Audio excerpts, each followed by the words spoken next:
Jeffree Star is calling out Mikayla as she just launched a new skincare line and he has some things to say about it. We're also going to be talking about the fact that the brand Poppi sold for nearly $2 billion and fans aren't that happy with them. There's also something going on with JoJo Siwa, something with the Baldwin family. We're going to get into everything that's been said online this week.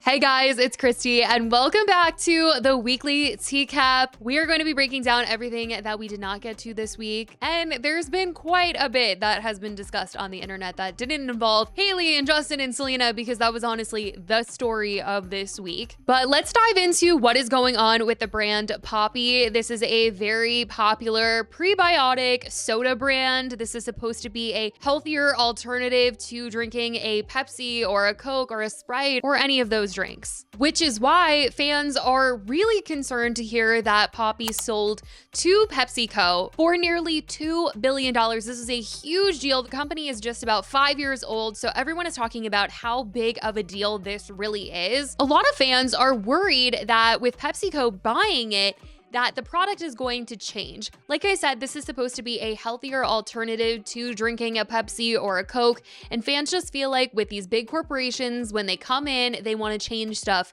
to make the product cheaper to make and all of that, and they just feel like the product that they know and love is not going to be the same anymore. Fans have commented under Poppi's recent posts and said, "Really hope Pepsi doesn't ruin this and start adding harmful chemicals to lower production costs. Dang it, I just started drinking it and would never trust a Pepsi product. And now you just sold out to Pepsi, so there goes the mission of actually making a more health-conscious drink. Why would you? Please God, don't let Pepsi ruin this. We all beg you to stand your ground. Why did you sell out to Pepsi? Now they're gonna change everything. The American dream, sell out to a toxic multinational corporation." But you guys, the brand is claiming that they are not going to be changing the parts that people love about Poppi. Someone commented on a recent Poppi video and they said, "I hope they keep the ingredient list as it is. Proud of you, but these big companies are usually so corrupt, so rooting for the best case scenario." And Poppi replied and wrote, "When it comes to what you love about Poppi, we're not changing a thing, we pinky promise."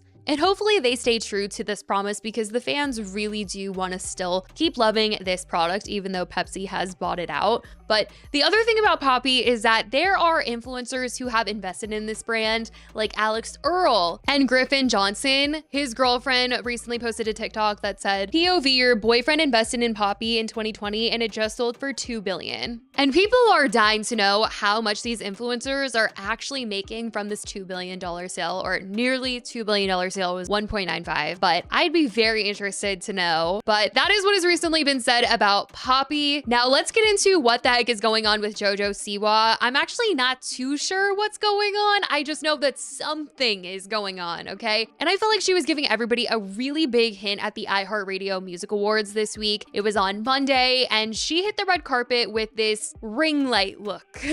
That's what I'm gonna say, because it did look like she had hair wrapped around a ring light and that's what she had on her head. But the iHeartRadio Music Awards have been something that JoJo has really used to start and try and go viral for things, because if you remember last year, before she really popped off with Karma and all of these crazy interviews that she was doing and things that she was saying that she was going viral for, she came head to toe in the same outfit that she wore in the Karma music video at the award show. And that is when she did the iconic, like, "Dream guest on my podcast."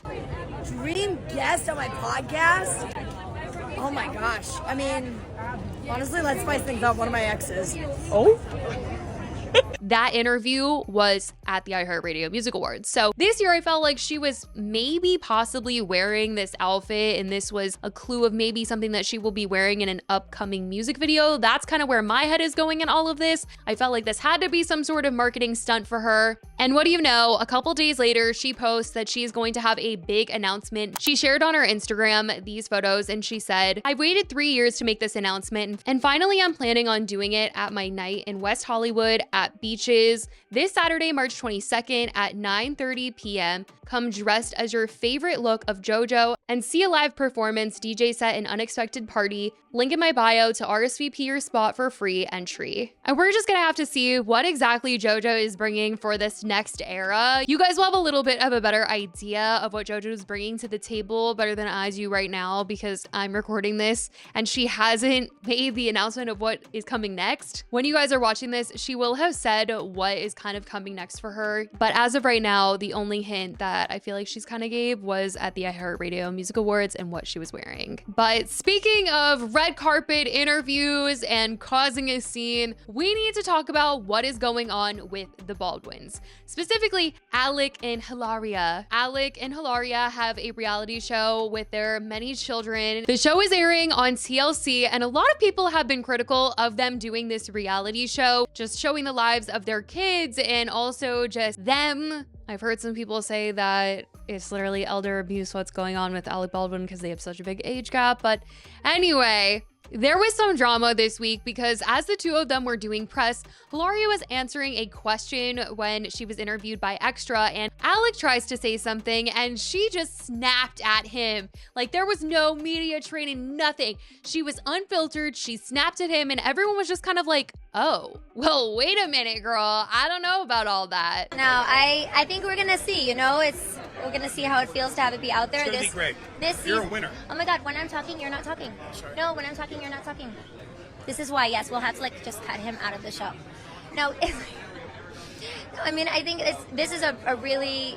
It is so hard to watch. Like, it's so uncomfortable. I don't know what the heck was going on at home or what the deal was where she was mad at him and she wanted to pop off on him. But the one thing I'll say is that the only reason why they have a reality show is because of the Baldwin name. So she should just settle down a little bit there, because that is just not the way that she wants to come across, because people already don't really like her because she tried to pretend to be something that she was not, and she just, I mean, she's not made the best name for herself over the years, so she should really be careful with what she is saying when she's doing interviews. I mean, it was just so uncomfortable, and people don't understand how she could possibly not be embarrassed by the situation, but they claim that she and Alec did try to address the situation this week on Instagram. They posted to her stories to kind of talk about it. It's gonna be great. You're a winner. Oh my God, when I'm talking, you're not talking. Sorry. No, when I'm talking, you're not talking. This is why, yes, we'll have to just cut him out of the show. And that is called, what's the word of the day? Manterrupting. Manterrupting, which could be a positive, it could be a negative, or it could be a...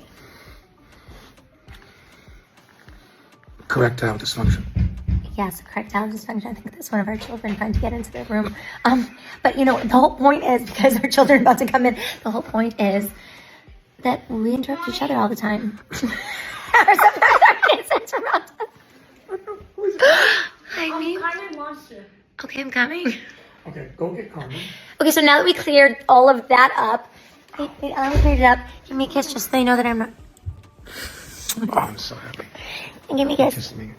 Yeah, I don't know, you guys. I just feel like this one was pretty uncomfortable and definitely made me cringe when I was watching it. Now, as for somebody else who did an interview this week that did not get the best reaction, Gwyneth Paltrow, she spoke to Vanity Fair about a couple of things. And one of them was Meghan Markle, and she had pretty nice things to say. I know a lot of people feel a certain type of way about Meghan Markle, not everybody loves her, but Gwyneth was saying pretty nice things about her in the press this week. She said, "I don't know Meghan and Harry," Paltrow says. "I'm surprised given how close they live. I mean, I've met Meghan, who seems really lovely, but I don't know her at all," she clarifies. "Maybe I'll try to get through their security detail and bring them a pie." She hasn't seen the trailer for Markle's Netflix series With Love, Meghan either. Based on its fresh veggie-filled emphasis on the good life, the show seems quite Goop adjacent, but Paltrow is unthreatened. If anything, she's inclined to defend the Duchess. "When there's noise about certain women in the culture, I do have always a strong instinct to stand up for them." She says she welcomes Markle Markle and any number of Goop's descendants to the proverbial lifestyle space. I was raised to see other women as friends, not foes, Paltrow says firmly. I think there's always more than enough to go around. Everybody deserves an attempt at everything they want to try. So everything she said was pretty positive, which is why everyone was pretty shocked when Tracy Anderson took a shot at Meghan Markle in her recent video that she posted promoting her collaboration with Goop, which is Gwyneth Paltrow's company. Like I said, she's collaborating with Goop, and in promoting this collaboration, she posted a video to Instagram where she was talking about how she was filming in her actual kitchen. Hi, I'm Tracy Anderson. Welcome to my actual kitchen. We have... Which was shade towards Meghan Markle, who is filming her show for Netflix, not in her actual kitchen. And people have actually tried to come for her over this, just feeling like she's not authentic and a number of things, even though literally every single Food Network show is filmed on a set and not in actual people's homes and kitchens. So I don't really see why this is the reason why this is something to get upset over, but it was something that people were noting. So when Tracy made this comment, everyone knew that she was taking a jab at Meghan Markle, and it was just very interesting that Gwyneth had recently said all these things about, oh, she doesn't mind that Meghan Markle is stepping into this Goop adjacent space, when clearly the person that she's collaborating with for Goop seems to have a little problem with Meghan. People commented on the video and said, grown adult women being shady to another woman while making a glorified coleslaw tasteless just like that salad in your outfit. Hi, this is lame as hell, do better. The attempted shade was very lame and very embarrassing for you. Wow, that's rude. Cooks do use studios to cook in. Not all use their own kitchen.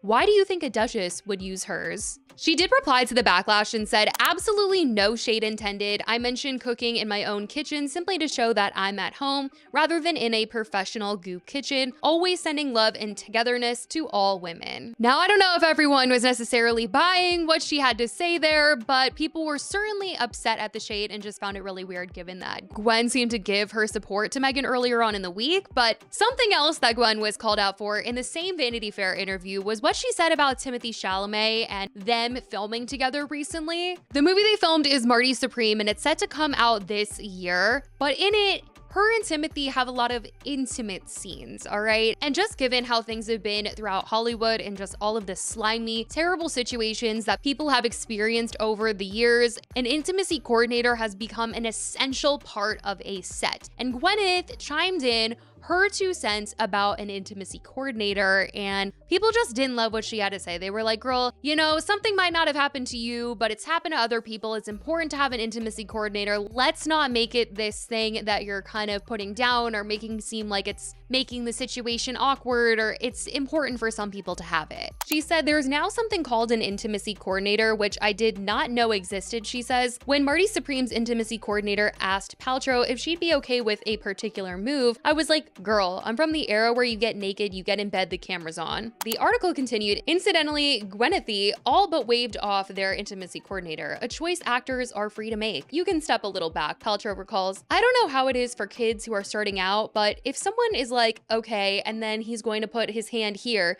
she lays a milky manicured hand on her own shoulder. I would feel as an artist very stifled by that. She mostly shrugs at simulating all of that with Chalamet. I was like, okay, great. I'm 109 years old. You're 14. It definitely sounded like she was taking it as having an intimacy coordinator kind of takes the art away from acting. But I think a lot of people are under the understanding that it's there for safety reasons because some people are just inappropriate. Some people have been effed up in the past and they do need someone to be like, okay, this is how it's gonna go down. You're gonna put your hand here and then it's gonna go here. Are you okay with that? And it needs to be this choreographed thing because unfortunately some people have crossed boundaries and this is why this is the case. It's just to make sure everyone is comfortable, but you know, Gwen had her opinions. Anyway, speaking of opinions, we've got to talk about the person that has the most opinions and is very vocal about that, Jeffree Star, as he came for Mikayla since she has announced that she is coming out with a skincare line of her own. Mikayla announced this recently. It is called Point of View, and people have had their opinions, of course, because this is Mikayla. She's pretty controversial. She has been called out a number of times for not disclosing ads or saying that she loves a product and then it's in a video for products that she doesn't like, or, you know, something like that where people are like, we don't actually trust you. So first of all, her coming out and trying to sell this product, everyone's like, well, I don't know how to feel here, because you've said a number of times that you love this product changed your skin, and now you're saying this product that you made change your skin. Like, I don't know if I trust that. So from a marketing perspective, it's been a little tough there, but Jeffree Star had to come in and give his opinions. And of course, Jeffree was not a fan of Mikayla coming out with the skincare line, though I do think Jeffree has his personal beef with Mikayla that has him saying this, but we'll get into that. This is what Jeffree had to say in reaction to hearing that Mikayla was launching this. I'm so uninspired. I'm not kidding. I really thought it was gonna be like a moment. And the brand is called Point of View. The only point of view I have is that you're a f***ing liar. And you never apologized. You were the cash cow, and the money was just gonna keep pouring in, so I'm never gonna acknowledge my mistakes. That's what she told y'all last year. Okay, well, I'm boarding a flight in 30 minutes, so I was actually really excited for this.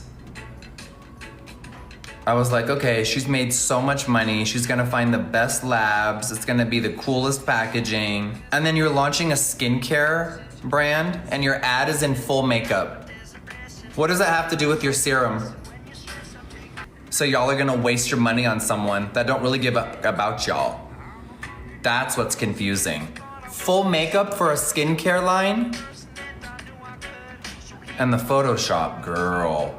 A soothing priming milk, a Rhode ripoff, a glow serum, a hydrating whipped cream, and a tacky primer.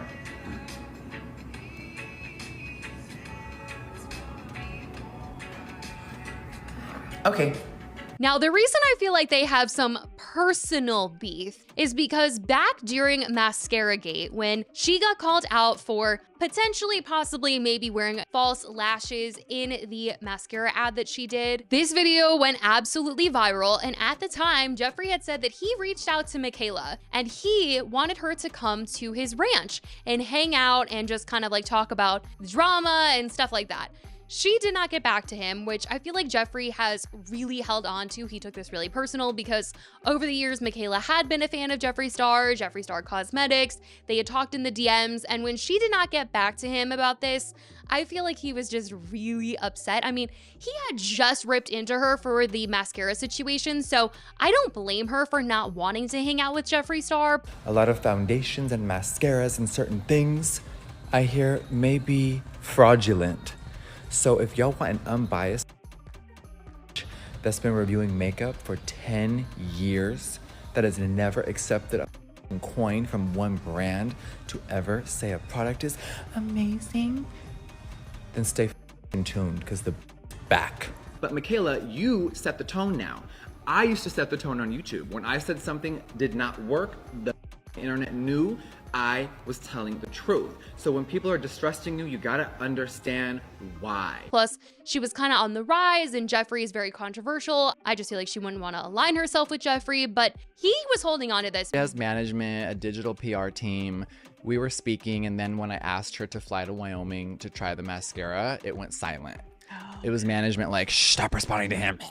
Okay. Oh, so you guys were talking? Yeah, and she's always been great. She's DM'd me. She said that she's, loved me for a long time, and she's always been a fan, and she used to always wear my brand. Mm-hmm. And then at the height of the cancel culture, the support vanished, and she was told to stop with me. And I just feel like he really held on to this because when he was on Canceled recently, he was still talking about Mikayla, talking about her negatively. The audience knows she's a liar.